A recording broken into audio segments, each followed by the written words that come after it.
आज गणतंत्र के जश्न का दिन है और किसान चाहते हैं कि आज ही के दिन वो एक ट्रैक्टर रैली भी निकालें, जिसकी इजाजत उन्हें मिल गई है, उसका रूट तय है। लेकिन टीकरी बॉर्डर की हम कुछ तस्वीरें आपको दिखाते हैं। इससे पहले सिंघू बॉर्डर से भी कुछ खबरें आई थी। टीकरी बॉर्डर पर तिरंगा लेकर जो किसान हैं, ये जो गहमा गहमी आप टीकरी बॉर्डर पर इस समय देख रहे हैं, दरअसल दिल्ली पुलिस से जो बातचीत हुई है किसान संगठनों की, वो लगभग 30,000 की संख्या बताई जा रही है। लेकिन किसान नेता कह रहे हैं कि 2.5 लाख से ज़्यादा लोग आना चाहेंगे। तो अलग अलग संगठनों के झंडे भी हैं और बीच में आपको तिरंगा भी नज़र आ रहा है। हालांकि अपील यही की गई थी सबसे, और किसानों द्वारा भी ये कहा गया कि उनके ही बच्चे हैं जो फौज में जाते हैं, या फिर समूचा परिवार जिस तरह से रहता है उसमें कोई ना कोई ऐसा वर्दीधारी ज़रूर रहता है। तो इसीलिए वो गणतंत्र दिवस के सम्मान में, और चूंकि शौर्य को प्रदर्शित करने का दिन होता है, ये देश पर गर्व करने का दिन होता है, इसीलिए उस समय पर नहीं पहुंचेंगे। लेकिन ये तस्वीर एक आप सिंघू बॉर्डर की देख रहे हैं, जहां पर बैरिकेड तोड़कर आगे बढ़ने की कोशिश की गई निर्धारित समय से पहले ही। गणतंत्र दिवस परेड के समय पे ऐसा नहीं होगा, ये वादा किया गया था किसान संगठनों द्वारा। लेकिन कुछ ऐसी तस्वीरें हम आपको इस समय दिखा रहे हैं।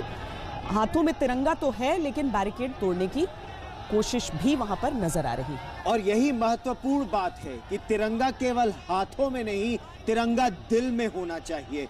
वो जज्बा, वो जोश, वो जुनून।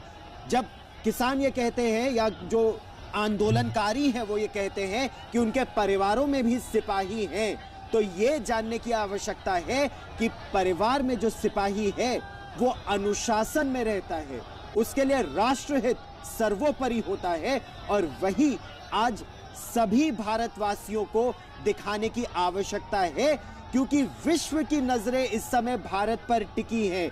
ये विश्व देखना चाहता है कि एक सशक्त प्रजातंत्र किस तरह कठिन परिस्थिति में भी उभर कर निकलने का प्रयास कर रहा है।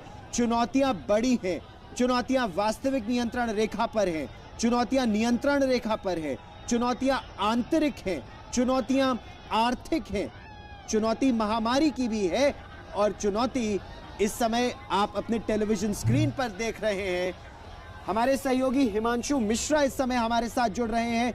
हिमांशु, आश्वासन दिया था संयुक्त किसान मोर्चा ने कि 12 बजे से पहले बैरिकेड नहीं, उस पर हम कुछ होगा, 12 बजे के बाद एक सुनियोजित तरीके से निकलेंगे। लेकिन इस समय जमीनी स्थिति क्या है? देखिए, लगातार किसानों से पुलिस की बातचीत चल रही है। ये बातचीत जब परसों सहमति बनी थी, उसके 24 तारीख को एक सहमति जब बनी थी, उसके बाद से ही बातचीत लगातार जारी है। बातचीत पुलिस ने या किसानों ने टूटने नहीं दिया, क्योंकि बीच बीच में ये खबर लगातार गौरव आ रही थी कि कुछ एक किसान संगठन है, वो एक तो आउटर रिंग रोड पर आने के लिए अड़े हुए थे कि हम आउटर रिंग रोड पे आएंगे, और वो लगातार इसके खिलाफ रहे। जो रूट पुलिस और किसान के जो मैक्सिमम संगठन है, जिनकी लगातार बातचीत चल रही थी, तो उसको लेकर के उनका विरोध, चाहे सिंघू बॉर्डर हो या टीकरी बॉर्डर हो, वहां पर देखने को लगातार मिल रहा था कि हम पहले निकलेंगे, ये रूट नहीं मानेंगे। लेकिन पुलिस उनको समझाने की कोशिश लगातार कर रही है, और साथ ही साथ जो किसान दूसरे नेता हैं, उनके जरिए भी उनसे बातचीत करने की कोशिश कर रही है कि किसी तरीके से जो ये पूरा सहमति बना है, इसके खिलाफ कोई ना जाए और सब कुछ सिस्टम से हो। जी गौरव, बातचीत चल रही है सरकार के साथ और दिल्ली पुलिस के साथ बाकायदा एक पूरा रूट। ऐसा भी नहीं है ना कि गणतंत्र दिवस परेड जब सैनिक करते हैं तो वो किसी भी रोड पर निकल जाते हैं। अब गणतंत्र दिवस का दिन है, एक गुजारिश की गई थी सबसे। क्या नेतृत्व आपको दिख रहा है इस समय? क्या जो किसान संगठनों के जो नेता हैं, जो नेतृत्व करते हैं, जो बातचीत के लिए आते हैं, हिमांशु, क्या उनमें से कोई दिख रहा है आपको वहां पर इस समय? देखिए, अभी लगातार जो टीकरी बॉर्डर है, यहाँ पर मैक्सिमम जो किसान नेता हैं वो सिंघू बॉर्डर पे बैठे हैं। जब पहले दिन से ही जब हम लगातार टीकरी बॉर्डर पे आ रहे थे, तो हमारे यहाँ पे किसान नेताओं से, जब किसान जो आते थे उनसे भी बात होती थी, तो उनका यही कहना होता था कि जो कुछ भी तय होगा, हमारे किसान नेता जो जैसा कहेंगे हम उसी तरीके से चलेंगे। लेकिन जब धीरे धीरे भीड़ बहुत ज्यादा बढ़ती गई, तो कुछ एक ऐसे लोग भी भीड़ में आने लगे जो उनकी बात को भी अनसुना करने के लिए वहां पर देखे जाने लगे। लेकिन अधिकतम वही लोग थे जो अपने किसान नेताओं की बात मान करके ही आगे बढ़ते थे। और ये सारी बैठकें जो भी थी वो सिंघू बॉर्डर पे होती थी और वहीं से दिशा निर्देश यहाँ टीकरी बॉर्डर पे आता था। फिलहाल पुलिस लगातार कोशिश कर रही है, टीकरी बॉर्डर पे भी लगातार बातचीत चल रही है, यहाँ पर जो नेता लोग हैं उन लोगों से भी बातचीत चल रही है, सिंघू बॉर्डर पे भी पुलिस की बातचीत चल रही है। कोशिश यही है कि समझाया जाए लगातार, और जो रूट दिया गया है उस रूट पर तय वक्त के बाद, यानी जब परेड खत्म हो जाए, राजपथ पे जब परेड पूरी हो जाए, उसके बाद ही यहाँ से लोग निकले।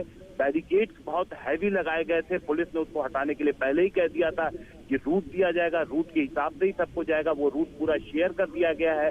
अब पुलिस की कोशिश है कि जिस तरीके से सब कुछ तय हुआ है, किसान नेताओं से मिलकर के ये सारा कुछ उसी तरीके से, उसी तय अवधि के हिसाब से उसको पूरा किया जाए। और जो दिल्ली पुलिस के कमिश्नर हैं, उन्होंने एक ऑर्डर ही दे दिया था कि कोई भी पुलिस के लोग हैं वो एक्स्ट्रा अलर्ट पे रहेंगे। परेड पूरी होने के बाद जब ट्रैक्टर रैली शुरू हो जाएगी तो सावधान रहने की जरूरत है। जी, और इसीलिए किसान संगठनों द्वारा भी अलग अलग लोगों को तैनात किया गया था और बताया गया था कि ट्रैक्टर रैली के साथ साथ भी ऐसे लोग तैनात होकर चलेंगे ताकि कोई गड़बड़ी की आशंका न रह जाए। लेकिन ये कोई अच्छी तस्वीर नहीं है अगर हम बैरिकेड्स पर खड़े हुए किसानों को देख रहे हैं इस समय। अगर एक चीज निश्चित की गई थी और कहा गया था कि जब तक गणतंत्र का उत्सव मनेगा तब तक आगे नहीं बढ़ेंगे, उसमें कोई वजह समझ में नहीं आती है कि उतावला होकर और बैरिकेड्स को इस समय तोड़ा जाए। जो पुलिस वाले वहां पर खड़े हैं या उनके ठीक साथ जो हमें सीएपीएफ के जवान नजर आते हैं, वो भी हमारे देश के वर्दीधारी हैं। वो दिल्ली में भले ही सिंघू बॉर्डर पर या टीकरी बॉर्डर पर इस समय कानून व्यवस्था के लिए खड़े हैं, लेकिन वो देश की आन पर आंच नहीं आने देते हैं। वो अलग अलग सीमाओं पर भी जाते हैं, जम्मू कश्मीर जैसी जटिल जगह भी जाते हैं, आतंकवाद को भी नियंत्रण में करते हैं, नक्सलवाद को भी नियंत्रण में करते हैं। तो उनके प्रति भी सम्मान रहना होगा, उनके प्रति भी सम्मान रहना होगा। और जैसा गौरव ने कहा, सिर्फ हाथों में तिरंगा नहीं हो, वो जज्बात होने चाहिए, दिल में होना चाहिए तिरंगा।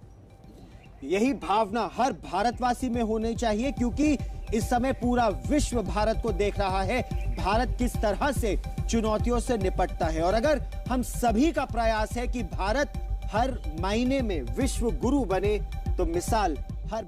नमस्कार, मैं हूं अंजना ओम कश्यप। हमें उम्मीद है ये वीडियो आपको पसंद आया होगा। लेटेस्ट खबरों के लिए यूं ही देखते रहिए आज तक, और इस वीडियो के पसंद आने पर लाइक, शेयर एंड सब्सक्राइब करना ना भूलें।